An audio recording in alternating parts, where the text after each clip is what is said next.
everybody, welcome back to my channel. I've got a really impromptu video for you. So I went to 66 books. If you don't know what that is, or you don't have TikTok, or you've been living under a rock, 66 Books is basically a wholesale warehouse where they have a book club, and essentially you can go and visit. Oh, hi. Hello. Are you gonna come and help me? Basically it's, as I said, you can have a little like membership to the book club, and what happens is you end up going and you can just buy books at 70% off the RRP, which makes them very cheap. Now, what I thought I'd do is I thought I'd maybe talk about my experience and then I will do the haul, because I have this box, okay, next to me. Now, I made sure I actually kind of like put some money aside. Excuse me? Thank you. I made sure I put some money aside because obviously can you not wipe your mouth on my box, please? I knew that I was probably going to be buying a fair few, and I was doing it so that I then wouldn't buy any more books for quite a while. I mean, I say that, but as my friends say, no, have you met me? So I wanted to make sure I had that. Now, I would probably say a couple of things before I get into this. And a couple of things that we found really useful. Now, I went with two friends, one who'd been before and one who hadn't been before. And we found that it is completely luck on the draw depending on the queue. So you have to turn up. There's specific dates. If you want to have a little look at the dates, if you find them on Facebook, I think they're called 66 Book Club on Facebook. And they will update that live with like queuing timings and stuff every like half an hour or so. Don't turn up on a random day because you won't get in, basically. So that's the first thing. Sign up on Facebook, like the page, and then you'll get updates of when the dates are and when the timings are for the queues and stuff. We decided to go on the extra date, and my friend said that she found that it was considerably less than if you went on one of the like official days. So it might be worth looking out for extra days. However, it could be that I say that and then the queues are really busy on that day, so don't necessarily quote me on that. We turned up, we went and got some lunch beforehand in case the queue was gonna be long. Ended up, I think we were in the queue for about 20 minutes, 25 minutes. It was really, really good. We went around lunchtime, and that seemed quite a good time to go.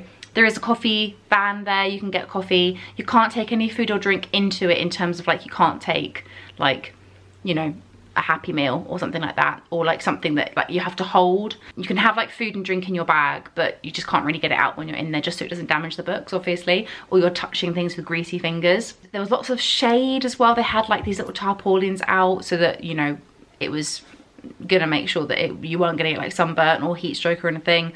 Definitely take water, you know, just in case, because it can get also quite hot in there, so make sure you've got a drink with you either to have before or after. I guess you can go to the loos and have a drink as well, but they just say please don't kind of eat and drink while you're in there. So we respected that. And the main thing as well is don't go in with a TBR in mind, because it is so random. Like, you think you're going into the adult fiction section, and then you come out of that and then you go into more adult fiction. Like, it is so spread out, and a lot of things that you might see on TikTok that are available might not be there, even if it's just a couple of days or a week before that they've posted it, and then you're going like the week after or whatever, because there was quite limited romance and hardly any fantasy when we went, and obviously that's a lot of the kind of things that people go for. So just to keep in mind with that, do not go with any expectations whatsoever. There was a couple that I'd seen on TikTok that I was like, oh, I'd be amazing if I can get those books, and I did get them, but I wasn't going to be really upset if I didn't, basically, because it's not their fault. They're obviously shifting a lot of stock and people are coming in and buying it, you know, and obviously those genres are quite popular, especially on TikTok. So that's just something to keep in mind. I'm trying to think if there was anything else that came to mind. I mean, you're going to do a lot of walking and you're going to get really heavy arms, so I suggest maybe like take a little trolley bag with you or something, you know, just to help, because like I was having to literally like push my basket along with me. I did manage to get a second basket as well, but then that just made me like really awkward, and obviously some of the aisles are a lot smaller than the others, and you know, you're having to try and maneuver. Do look up, I would say that's definitely, and look down and to the back, because there are books there, and you have these little steps in each aisle which you can use to get to the ones at the top. Or just bring a tall friend, that's also quite a positive thing. If there's anything else, I'll probably talk as I talk through the books. But let's get into the books, shall we? So I bought technically 21 books. I did buy a book as a present. Oh, that was something. So one of the things as well is that they don't just sell books. We have games, stationery, like notebooks, all sort of like gifty things. They had like pop heads, loads of things I did not expect. The only thing with those is they don't have the price on sometimes. So it is a bit of luck on the draw, or you have to kind of turn up at the checkout. Make sure you do the QR code thing as well to sign up if you've not already. It's like a £2 membership. It's like so worth it, just for the fact that you're gonna get really good books. So let me take out, that's the present that I bought for my dad. Let's get into the books. Okay, so what you have to do is as you go, in terms of the pricing, you look at the RRP on the book. Don't look at any price, like discount price stickers. That's not the price, it's the RRP that is printed on the book. And then you take the 70% off of that. So I'll reveal like my savings at the end, but as I said, I bought 21 books. So let's start. Let's start off. Now I actually was really good, and I made sure I only bought books that were on my TBR. Some people go in and they browse and they pick up books they don't know. I was like, no girl, you have enough books on your TBR that you want to read. Don't start going rogue on yourself. So that's what I did. So the first two books that I bought are by Toni Morrison, an author that I've been wanting to get into for a very long while. Loads of people recommending books left, right and centre. Sunbeam's Jess has been reading, I think it was last year, she was reading through like her backlog, and that inspired me especially to kind of really kickstart it. And they had a couple of titles there. They had one other one which I wasn't on my TBR, so I didn't get. So I got Beloved, which is probably one of her most well-known, and I've got Song of Solomon as well. And these all kind of focus on black main characters and kind of the stories, especially, I think these two are actually historical fictions as well. Yes, they are. So this one is focused more kind of on the end of slavery, and this one is about the son of a wealthy black property owner. So this is going to be a really cool mix of books, I think. I would love, if anyone's read any more Toni Morrison, I would love your recommendations, because this is just me branching into her work. I'm not going to go hugely into all these books, otherwise I will be here for hours. As I said, 21 books, guys, a lot to get through. Right, next we have Betty by Tiffany McDaniel. Not my favourite cover of this book. I've seen some much prettier ones, but I really wanted to read it, hence me getting it. This is about a girl who was born in a bathtub in the 1950s to a white mother and a Cherokee father, and essentially her kind of growing up and the harshness, the reality of also growing up, you know, with her family background, and also just, yeah, it's a bit of a coming of age story. I've heard amazing things, so very excited to get into that. Next we have The 13th Tale by Diane Setterfield. This has been one that I've been wanting to get my hands on for so long, so long. I just hear really good things about it. I have a couple of friends who want to read it, so again, perfect time to get it. This is about an abandoned house which was once owned by the March family. And now what's happening is someone is investigating the house is past, especially the mystery of the family. I don't really know a huge amount about this book. I feel like it's one of those ones where it's going to be, you just don't know what you're going to let yourself in for, which I'm quite excited about. Also, if I start speaking really weirdly, I bit my tongue in my sleep a couple of nights ago, and now I've just developed this weird lisp, trying to avoid like the hole in my tongue. Next we have Anatomy, a Love Story by Dana Schwartz. Sorry, you know, I'm really bad with names. This is a historical fiction about two characters. One is a woman who wants to be a surgeon, and the other person is a resurrection man who's trying to survive in a city where it's too easy to die. And basically they kind of join forces to she kind of basically so they can get what they both want. Next we have Stardust by Neil Gaiman. I've never read a Neil Gaiman, and I know there's a couple of things going on with him at the moment. I'm not going to brush on that, but I want to, again, like some other books that I've read where it's a slightly controversial author, I want to read the books. I'm not reading it for the author necessarily, I want to read it for the books. And this is one that is highly recommended to me by my friend who is about to read this, or at some point read this, so it worked out perfectly so we can buddy read it together. A boy called Tristan, who lost his heart to the beautiful Victorial forester, and to win her love, vows to bring her a star that they see fall from the night sky. So it's kind of like fantasy, kind of is set in the Victorian era as well. I did not know that. This is How You Lose the Time War by Max Gladstone. This book's been going on, it seems like forever, and it's taken me this long to get to it. This one was slightly more expensive, so that's the one thing, is to check the prices really diligently, because obviously like you've got these ones, some of them like $9.99, $8.99. This one was $12.99, just for the fact it's got this fancy cover, but it's a paperback, so just be aware of that. It's about two rival agents hell-bent on securing the best possible future for their warring factions, and they strike up an unlikely correspondence. But what started as a taunt, a battlefield boast, grows into something more, something epic and romantic. I'm very excited to get to this. It's one of those ones where people either love it or hate it, but I've been really intrigued about it for ages, and I am really trying to branch into sci-fi, but sci-fi ones that aren't necessarily just predominantly sci-fi. I like it if there's another thing going on, another genre going on with it, and sci-fi romance sounds really cool, so we're going for that. Now this one I'm very excited for, and this is the one that I saw on TikTok and was so happy when I saw it. We have The Long Way to a Small Angry Planet by Becky Chambers. I've been recommended this author so much from friends, from people in Waterstones when I've been buying similar books. And I was like, I need to put some of her books on my TBR, and this is the first in the Wayfarer series. So they had this one, they had the 4th and the 5th. Another little pointer here. Normally they end up not having the first book in a series. They'll have like the 4th or the 5th book. Like for instance, they had the 4th and 5th book of Heartstopper series. They had the 2nd or 3rd.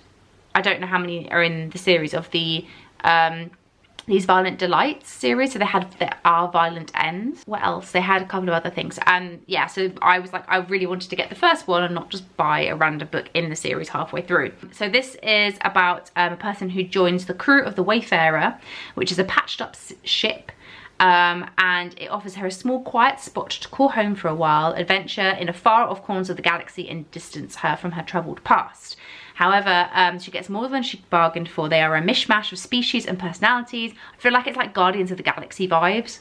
And again, this is kind of, it's got like other things going on other than it's being a really heavy sci-fi book. So really looking forward to getting to this one. This is one I want to get to soon, I think. I tried to not get a lot of non-fiction, because I do have a lot of non-fiction, but I do find now that I read or consume non-fiction predominantly as an audiobook, because I actually really enjoy hearing the words from the person.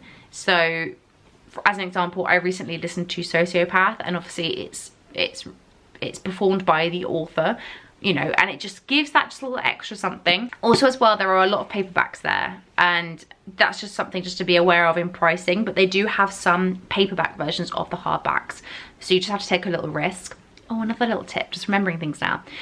As you go around, there are tables. Now, if you pick up a book and then you decide not to take the book, then what you can do is just wait until you find these little open spaces where there are these tables, and you just pop the books on there. Don't put them back on a random shelf. There are some lovely people who work there, and it just makes their life much harder when they're finding random books in random spots.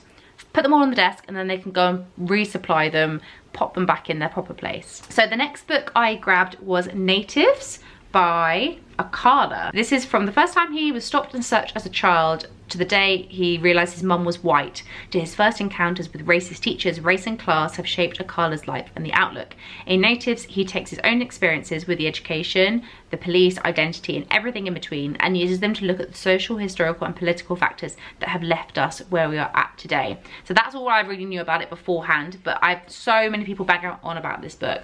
Okay, the next one, I actually have it already as an ebook, but I love the cover so much, and I've heard such good things about this. This is the only one left by Riley Saga. This is about a woman who, she's much older and she's being looked after, and essentially what happens is she supposedly killed her whole family, and what's happened is the caregiver, who has now been brought in to look after her, is finding out what happens. This is my first Riley Saga. So again, I'm going in completely blind. Again, this is an author that people either love or hate, and a lot of the books end up being all over the place with the ratings. So there was another book called Home Before Dark, and I nearly picked it up, but it wasn't on my TBR because someone had said that I follow hadn't enjoyed it, so I'd taken it off. So I might get to it at some point, even I should just go out and buy it independently. But this is one that a lot of people really enjoy, and I'm going to buddy read it with my friends kind of in the autumn time as a bit of a Halloween-y thriller. The next one is one I don't know when it ended up on my TBR because I can't remember anything about it. This is The Poisonwood Bible by Barbara Kingslover. I believe this is the person who wrote Demon Copperhead. So this is a suspenseful epic of one family's tragic undoing, and their remarkable construction has been read, adored, and shared by millions all over the world. This is a big old book. This is nearly 600 pages. I do this to myself. I buy massive books with small print, and I'm like, yeah, let's do it. Oh, here you go. There's a bit more about this. So this is about a wife and 4 daughters of a evangelical Baptist who takes his family and mission to the Belgian Congo in 1959. So at the time of me going, they had a lot of Kristen Hanna books. So if that's an author that you like or an author you want to get into, definitely recommend going very soon. So I decided to get Winter Garden and The Great Alone. They also had Home something. I can't remember what it was. Home Alone? Not Home Alone. That's something very different. The Four Winds is a book that I really wanted to get to. The Nightingale is one I want to get to. And I'm a big historical fiction lover, so I feel like I'm gonna really enjoy her writing. I'll probably say that and probably hate it, but I'm remaining hopeful. The Great Alone is set in Alaska. It's about someone who has just returned from Vietnam. He wants to move his family to Alaska, essentially as a way of getting away, and it follows their life. And then we have Winter Garden, which is about 2 sisters. One who stays at home to raise her family and manage their apple orchard, and the other one followed a dream to become a famous photojournalist. And they end up coming together at their father's deathbed, and it goes through, moves from war-torn Leningrad in the 1940s to modern-day Alaska. Alaska seems to be a running theme here. So at some point I definitely want to get into Kristen Hanna. I don't know which one I will start with though. I am glad though, because I managed to get the same covers that my copy of The Four Winds is in. So very happy with that. The last paperback, and then we're going to move on to hardbacks. I did try not to get a lot of hardbacks, but there were some books I really wanted. So we have The Snow Child by Ewan Ivey, I think. This is really strange. This is also set in Alaska. And it's also a historical fiction.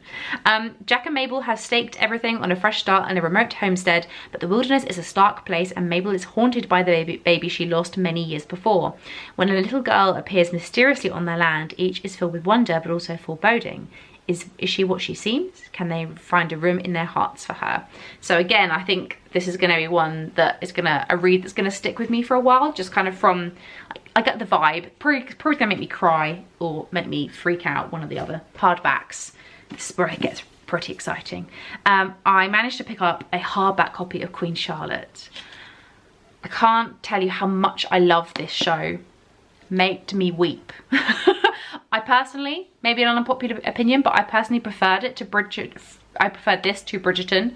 But I still adore Bridgerton with all my heart, but this series just broke me that slightly bit more than Bridgerton did. And I have this as an ebook, but this was one that I probably knew I was going to be wanting to get a physical copy of at some point. I have been slowly collecting classics in 2 different versions. One is the Cranford Classics and one the Chiltern Classics collection as well. They have a couple of the Cranford collection, so I managed to get Jane Eyre and Sense and Sensibility. I mean, need I say more? They are stunning and they look so good together on my shelves. So these are going to be joining the ones I have already. I have Pride and Prejudice, I have Far from the Madding Crowd. Do I have another one? I'm not sure. This one is one that I've started the series, but I haven't finished it. And I have I believe I have the second book. I'm not actually sure. But this is the third book. This is Three Sisters by Heather Morris. This is it's following people and their lives of people who ended up in the concentration camps in World War II. The Tattooist of Auschwitz is a stunning book. I haven't read Silke's Journey yet, but this is about 3 girls and they're promised that they're going to stay together, but they end up at Auschwitz and essentially their experience there. These books are heartbreaking. There's also a series that I really need to watch at some point. But yeah, again, some people have been a little bit kind of, oh, you know, it's not very factually correct, but she takes, I believe, The Tattooist was based on a true life story, and she kind of worked with the family to, you know, put this book together. And I personally really enjoyed the first book, so there we go. Have the third book. Probably need to get the second book, but I need to check. I bought one which is going to be perfect for Christmas time. I have The 12 Days of Murder by Adriana Cordani. I've had people read this book and love it, and it's basically a cozy mystery with cocktails at 6, murder at 9, criminal brought to justice by 11 with plenty of time in between for subplots and red herrings, and a few hours afterwards of drunken post-mortem. Need I say more? That sounds insanely good. Okay, I have 2 more books left, and these are kind of more my vibe, if that makes sense. I love a historical fiction or anything kind of like a bit like dark academia, that type of thing. Speaking of, we have An Education in Malice by S.T. Gibson. This cover is everything. I absolutely love it. So this is by the author of A Dowry of Blood, which again I've heard really good things about. So deep in the forgotten hills of Massachusetts stands St. Perpetua's College. Isolated and ancient, it is not a place for timid girls. Here, secrets are currency, ambition is lifeblood, and strange ceremonies welcome students into the fold. On her first day of class, Laura is thrust into an intense academic rivalry with the beautiful and enigmatic Carmilla. Together, they are drawn into the confidence of their demanding poetry professor, who holds her own obsession with Carmilla. But their rivalry blossoms into something far more delicious. Laura must confront her own strange hungers. Tangled in a sinister game of politics, bloodthirsty professors, and dark magic, Laura and Carmilla must decide how much they are willing to sacrifice for the pursuit for knowledge. That's very much my cup of tea. Very excited to get to this one, and I feel like it's gonna be perfect for autumn. It's like, I think I got this at the right time. And then the last book that I got is by an author who I seem to be collecting the books for but haven't read anything by, and that is The Household by Stacey Halls. I have The Foundling, I have something else by her, and then I have this one. Oh, hang on, let's just, I appreciate that. Oh, I will also show you the naked cover of the Queen Charlotte book, because that's really pretty. In a quiet house in Shepherd's Bush, the finishing touches are made to be welcome to a group of women. The house and its location are secret, its residents unknown to one another, but the girls have one thing in common: they are fallen. Offering refuge for prostitutes, petty thieves, and the destitute, Urania Cottage is the second chance, but how badly do they want it? So let me just quickly show you Queen Charlotte before my battery dies. I mean, that's so lovely. So there we go. That was my experience of 66 books. I thoroughly enjoyed it. So I spent what would have been about £240. And so for that, including my membership, which is £2, I spent £84, which is ridiculous. For 21 books, which would be worth nearly £250, I got them all for 80, and I'm so chuffed with all the books I got. There's nothing I regret buying, so I recommend it. It's definitely worth it if you're going there and you're maybe doing other things around London, or if you're local, it's definitely worth going, because the money that you will save is significant. If you are traveling specifically for it, maybe not so, because of how much you spend on travel. And that is where my camera officially died. So my outro was cut a bit short, so I thought I would redo it on here. Thank you so much for watching this video. It was a bit of an impromptu one. I was gonna film my July reads. Yeah, my July reads, and then I realised I didn't have some of the books that I wanted to talk about, and it's like nearly the end of August, so I thought I would do a little July and August wrap up instead, just combine those 2 months into one. So that will hopefully be the next video that you see, but I hope you enjoyed this one anyway, and I will see you in my next video. Mwah. Bye.